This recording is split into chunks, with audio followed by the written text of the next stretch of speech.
Hello everyone, I am Ajinkya and I am your CISSP guide. Yesterday I talked about what is business. Now let's move on to the next concept, which is security governance and oversight. When we look at security governance, um, here, when we look at security governance, we are we aren't just talking about technical settings. Security governance is defined as the comprehensive collection of practices, responsibilities, policies, and procedures used to support, direct, and oversee the security efforts of an organization. Here, instead of treating security as a technical IT concern, governance addresses it as a broad business operations issue that impacts every single part of the organization. At its core, it ensures that the security goals set by the senior management are clearly communicated, consistently applied, and regularly assessed across all levels. It ensures that the information security function is tightly interconnected with management methods and aligned directly with the broader business strategic goals and missions. To put this into perspective, consider this scenario. A global financial institution's board of directors sets a new strategic objective to expand into a new market. To ensure alignment, the Security Governance Committee integrates security requirements directly into the business case. They make sure the risk appetite is defined before any technical implementation begins. This ensures that security posture supports the business mission rather than acting as a late stage roadblock. Uh, I will again repeat this example. Um, board decides board of a financial institution decides to enter a new market. Now, if there is a new market, there will be various risks. Risks can be like, competition, security risk,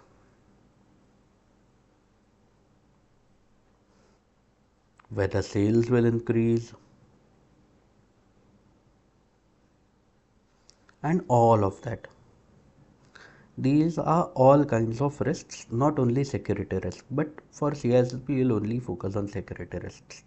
Now, what happens is, let's say, if the company uh, decides to invest into security at a later stage and not while implementation or while entering the new market, what happens is, the company will have a business case. Business case is basically what the company has to do, how they have to perform, what market they will target, and all of that. While building the business case, the company will not take into consideration the security, and there are chances that there may be a breach which may lead to reputation damage. Correct. That is why, to avoid this case, it is very important that security is built into the business case.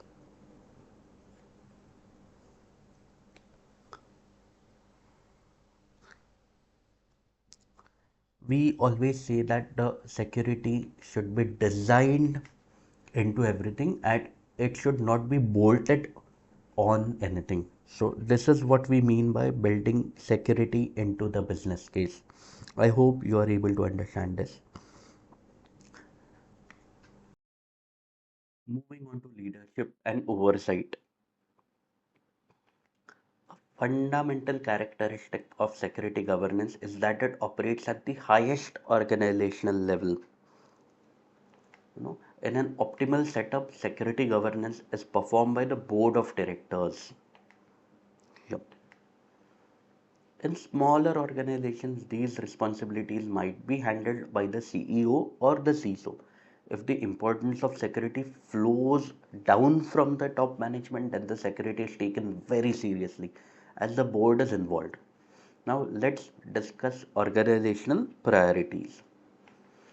The level of support provided by senior leadership is dictated by the security governance.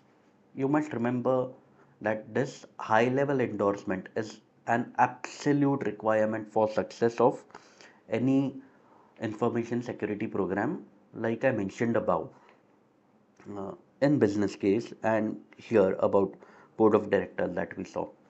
And finally we have verification and accountability. Security governance grants the authority to people responsible for implementing and enforcing security measures. At the same time, it provides the oversight mechanism needed to verify performance and ensure that everyone is actually following the established policies. Now, let's test your knowledge.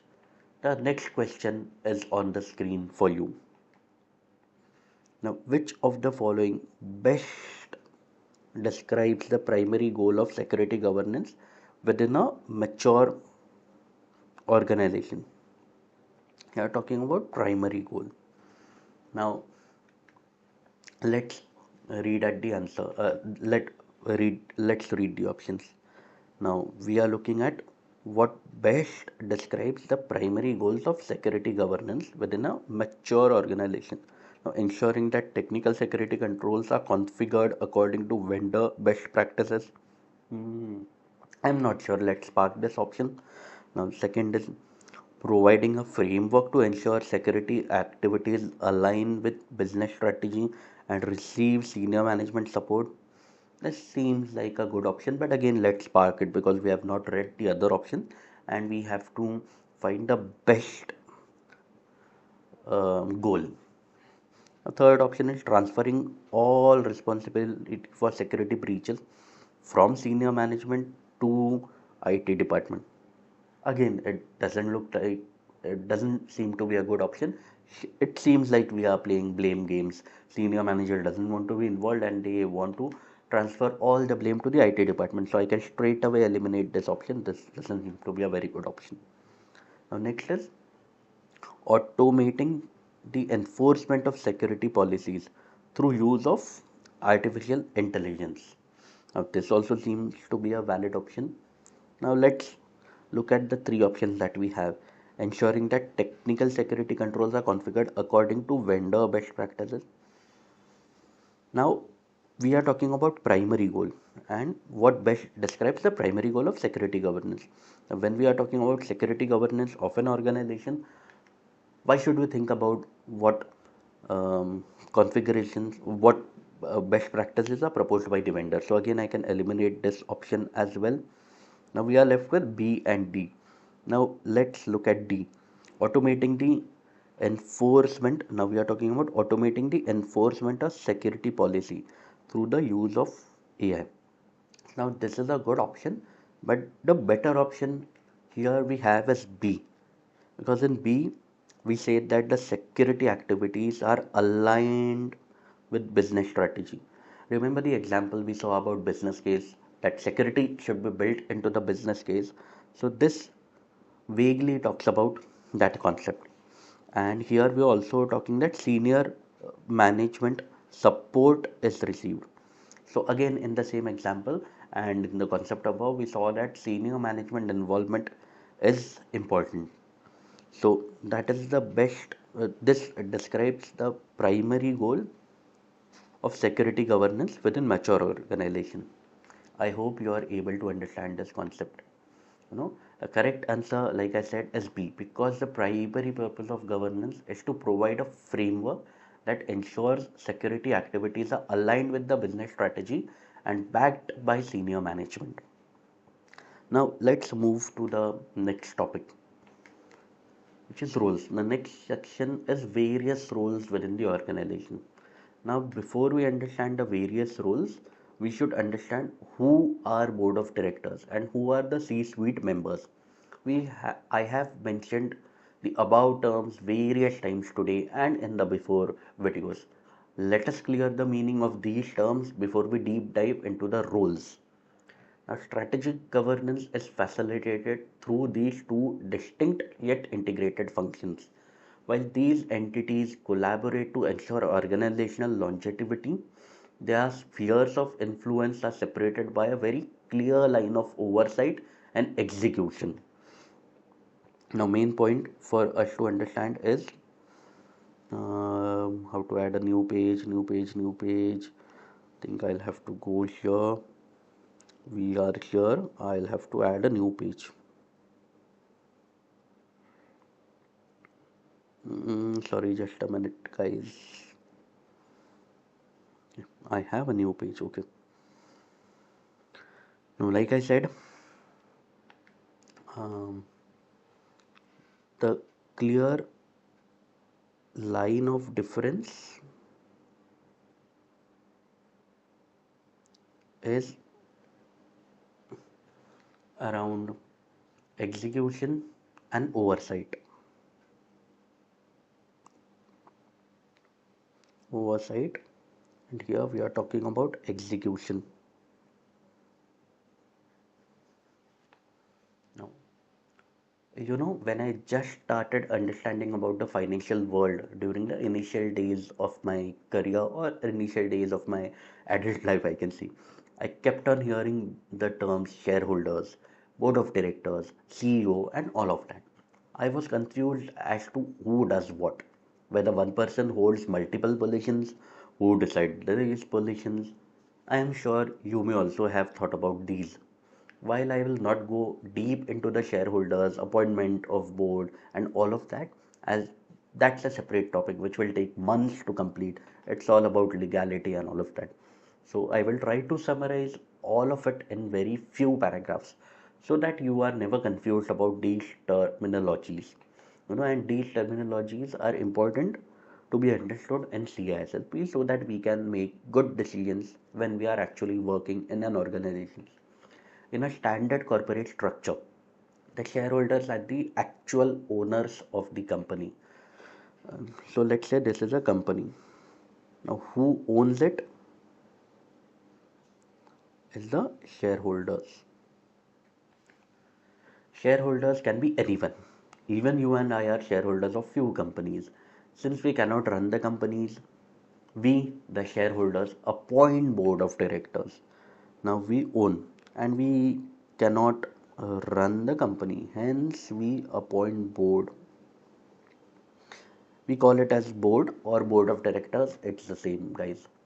So, how do we appoint it? So, every year we hold an annual general meeting, which is called as AGM, which is held by um, shareholders. Now, shareholders appoint board of directors.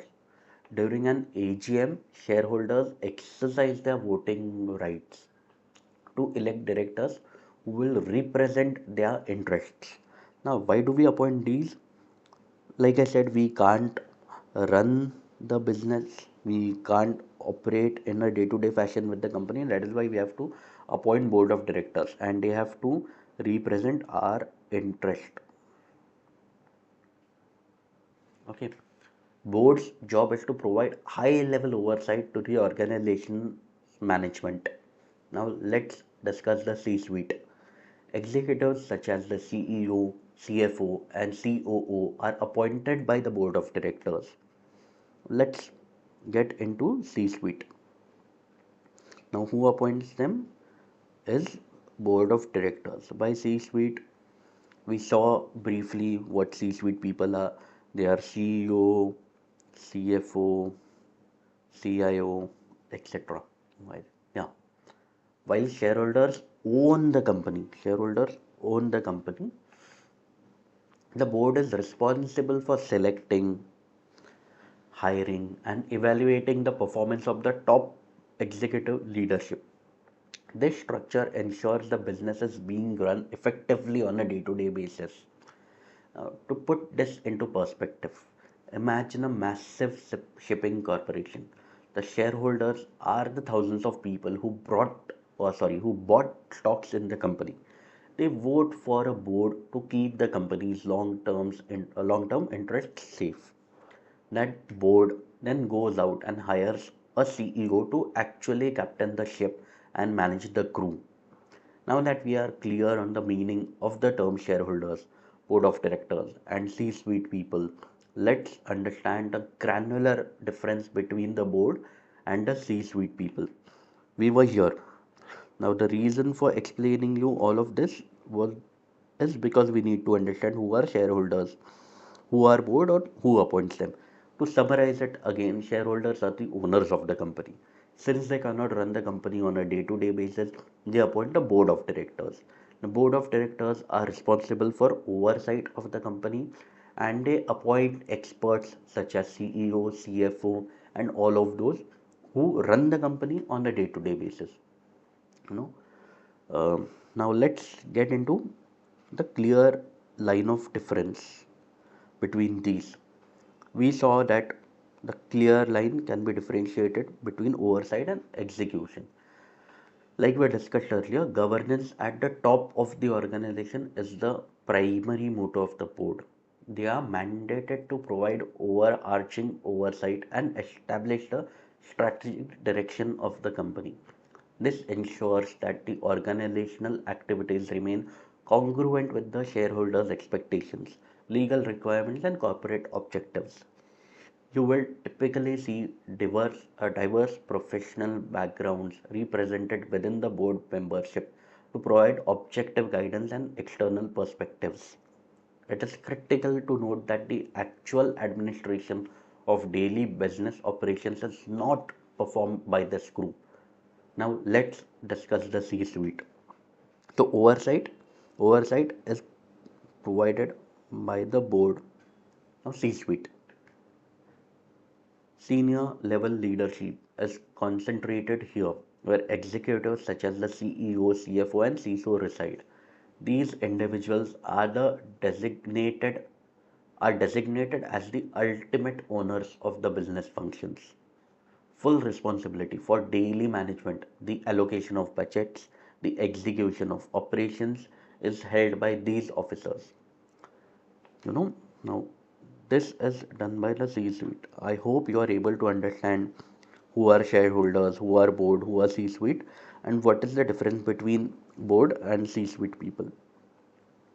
Now, let's move ahead. Moving on to the primary difference between the two, which lie in their level of operational involvement and accountability. Broad strategic validation and independent oversight are provided by the board rather than the pursuit of granular operational involvement.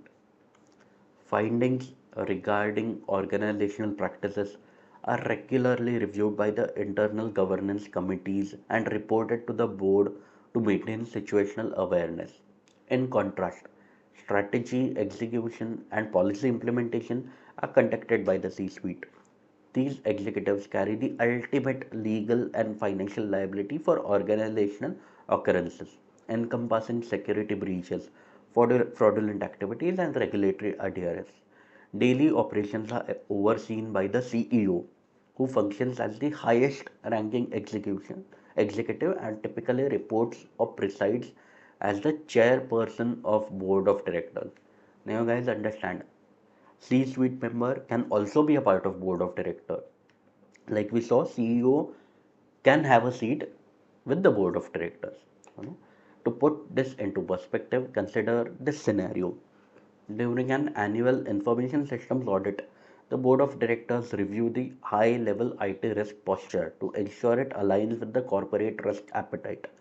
Simultaneously, the CISO is tasked with the daily management of remediation plan for vulnerabilities identified during the audit, ensuring that technical controls are funded and operationalized within the departmental budget. The next section, which we should know, is roles within an organization. Earlier, we discussed the types of businesses. Now we will look at various roles. Now by roles, I would like to show how the organization is broken down. During our earlier videos, we saw a very high level structure of the C-suite and the business owners. We also solved a question around this. In this section, we will deep dive into the various roles.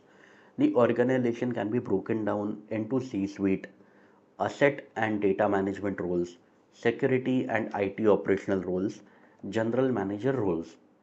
Now let's discuss executive management, commonly known as the C-suite. Okay, you need to understand that ultimate responsibility and legal liability for every single activity within an organization are held by the executive leadership. This group dictates the strategic direction and the overarching security posture of the entire entity. They are the drivers for the entire organization. They are the visionaries behind every successful business. Let's look at the specific roles, starting with the CEO or the Chief Executive Officer. The CEO is the organizational visionary.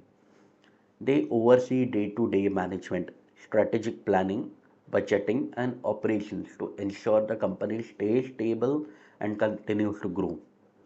The, C, the Chief Financial Officer or the CFO is responsible for the corporation's accounting, financial activities, and forecasting. They manage the overall capital structure. Then we have the CIO or Chief Information Officer. The Chief Information Officer focuses on the strategic utilization of information systems. They ensure that technology is effectively leveraged to meet business objectives. Next is the CTO or Chief Technical Officer. The CTO's primary job is to ensure that organizational equipments and software are functioning correctly to support operations. The Chief Security Officer or the CSO holds general responsibility for physical and personal security matters. They also work on mitigating broad business risks at the senior executive level. The Chief Information Security Officer or the CISO directs the overall management and strategy of the information security program. They ensure the security of systems and data, frequently report directly to the CIO or CEO. The last important role that we should know is the Chief Privacy Officer or the CPO. This role, often held by a legal professional, ensures compliance with privacy laws regarding the collection and protection of customer and employee data. To put this into perspective, let's consider this scenario. During a quarterly risk committee meeting, the CISO presents a proposal for multi-million dollar encryption project. Now, this project will require the infrastructure support as well. While the CISO manages the strategy and the CIO ensures the infrastructure supports the encryption project, the CEO must provide a final sign off. This is because the ultimate liability for a potential data breach rests with the CEO and the board if the project is rejected. Moving on to the asset and data management roles. Business designate a structured hierarchy of owners and controllers to ensure accountability for their resources. Please listen to each of these roles very carefully. There are high level chances that questions are asked from the following roles. First, we have the business or mission owners. These are senior managers responsible for specific business units. It is their duty to ensure that systems provide value and that security programs have enough staff and funding. The next is data owner. The data owner, also known as the information system owner, is a manager with ultimate responsibility for a specific subset of data. This individual determines data classifications, sets access criteria, and establishes protection requirements. The next role is system owner. He is responsible for actual computers and systems that house the data. They ensure that the hardware and software are physically secured, patched, and configured correctly. Now, in the realm of privacy, we have the data controller. and the data processors. And these are about privacy. These are relatively new terms, but these are very important terms. If you know, GDPR has been in place since 2018. India also came up with a DPDP Act, Digital Personal Data Protection Act. So, role of data privacy, digital privacy is the talk of the town. Hence, we have to understand these roles as well. Now, the data controller determines the purposes and means of processing personal data and carries the legal responsibility for its usage. Okay, they are legally liable. The data processor handles or manages that data solely on behalf of data controller. This is frequently a third party service provider. For example, consider this scenario. In an external audit of a healthcare provider, an auditor finds that patient records are improperly classified.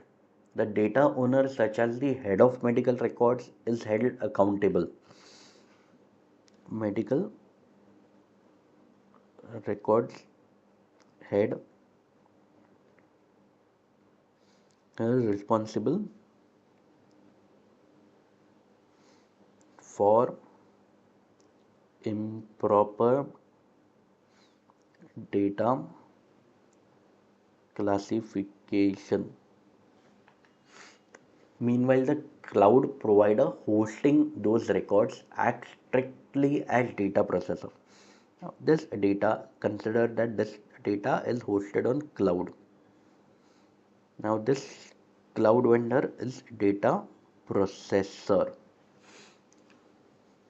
Now, data processor has to follow data controllers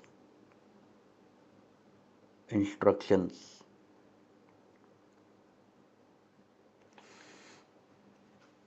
Okay. Now, let's take a look at a question. The next question is on your screen. Let's read what the question is. Um, who is responsible for establishing the classification levels and access requirements for a specific data set within an organization? I am hoping you already know the answer, but let's revisit the diagram to get the answer. Here we can see, you know, data owner determines classification and sets access requirements. So the correct answer would be data owner. Now data custodian, we have not yet discussed data custodian above. We will be discussing it later on. System owner and data processor. Data processor has to follow data controllers um, instructions. We saw it above. And system owner again is responsible for physical system and patching. So correct answer is data owner. Now uh, we'll move on to the next question. We will discuss security and IT operational roles. These technical roles are responsible for the hands-on implementation of the rules set by the management. The data custodian is delegated the day-to-day protection of assets by the data owner. They perform tasks like data backup, system patching, and implementing access controls. The security professional or analyst executes daily security tasks like incident handling and firewall management. These are the technical experts who implement management's directives. A security administrator focuses on maintaining a specific security devices and software. They manage user accounts and access rights within their area. Now, change control analyst is responsible for approving or rejecting requests to modify networks or systems. Their goal is to ensure that no vulnerabilities are introduced during changes. Okay, um, let's move ahead. Um, to put these rules into perspective, consider this scenario. A data owner mandates that all financial records must be backed up weekly. Now take a pause and just think, whose responsibility is it to back up the data daily? Now data owner will give instructions to back up the data daily. As a data owner, he determines classification and sets requirements. Now it is the data custodian who performs backups and protection and all of that. So data owner will set instructions that all financial records must be backed up weekly, and these should also be encrypted, and data custodian will perform these tasks. Now the data custodian might be a system administrator. He is the one who actually writes the backup scripts and manages the encryption keys. During an audit, the custodian provides the logs as evidence that the owner's policy is being followed. Now, let's test your knowledge by taking a question. The next question is on the screen. Let's read it. Which role is typically responsible for performing day-to-day tasks such as backing up data and maintaining technical integrity of information systems? Now remember, most of the times CISSP exams or CISA exams for that matter, or any other technical exam, likes to play around with such kind of questions. These two questions that we saw. Most of the times we are confused about data custodian, data owner, and these roles. So try to solve as many questions as you can which are in a similar way. Try to read more about data owners, data custodians, what they do. I have tried to summarize it in very short words in a way which you are able to understand. If you have any doubts, if you want more discussion, you can reach out to me. Now, anyway, coming back, now reading the options, we have four options, which is data owner, business owner, data custodian, auditor. Now we can straight away eliminate auditor, because again we will discuss the role of auditor further, but to tell you in one or two words, auditor is an external party. Hence, why would auditor be performing backups? Hence, we can exclude him. Now, question is about data owner and data custodian. Now, like we discussed about, data owner will give instructions and data custodian has to follow those instructions. So the correct answer in our case is option C, because the data custodian is the role defined by performing technical day-to-day integrated tasks like backup. Now moving on to oversight and general roles. These roles ensure independent verification and general adherence to policies. The supervisor or user manager is responsible for activities and assets created by their employees. They ensure employees understand their responsibilities and notify IT about hires, transfers, or terminations. The auditor performs periodic reviews to verify that policies and controls are implemented correctly and remain compliant. This must be done by an independent party. Finally, we have the user. This includes employees, contractors, and partners who access systems. Every user is required to follow security policies and report any violations. Now, consider this scenario. When a staff member in the marketing department resigns, marketing department staff member, now we saw that staff member is considered as a user.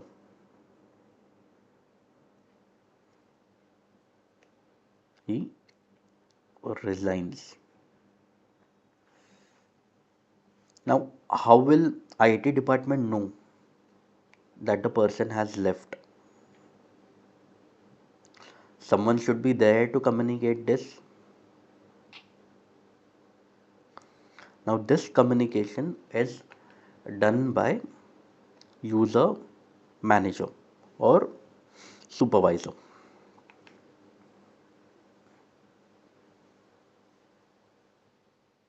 Now, what will happen is user manager must notify IT, must communicate to the IT department that the person has left. Now, later, just to check whether the process is correct or not, whether there are any lapses or not. Generally, the internal audit department reviews the logs to verify that the account was disabled according to the termination policy. Now, let's look at a question. The next question is on your screen. Um, let's read it. What is the primary responsibility of an auditor within the security governance framework? Now, without looking at it, let's see what the auditor has to do. Does the auditor have to inform to IT department that someone has left or someone has joined? No, because the auditor is an external party. How will auditor know that someone is joining or leaving the organization? Is auditor responsible for taking backups? Again, the answer is no, because auditor is not a data custodian. That duty lies with the data custodian. Now, what the auditor has to do, the auditor has to see logs, see some other kind of evidence, and check whether the policy has been followed or not. So, to read the options, the first option is create and manage user accounts and access rights. Like we discussed, this is not the role of an auditor. To provide independent verification. Now, whenever we hear the word independent, we should always think about an auditor. Alright, that security functions and security controls are functioning as intended to assume ultimate liability for security breaches within the company. If you remember, this lies with board and C-suite and not with the auditor. To implement firewall rules and monitor network traffic, like we discussed, this is done by data custodian. Monitoring of network traffic can be done by analyst and all of that. So the correct answer that we have in place is B, because like I said, whenever we read the word independent, we should immediately think about auditor. So this is an easy way to eliminate all the other options. All right, I hope you are able to understand uh, this thinking of what I talked about. So for today's lecture, this is it. I hope it was helpful, and I will see you in the next lecture. Thank you.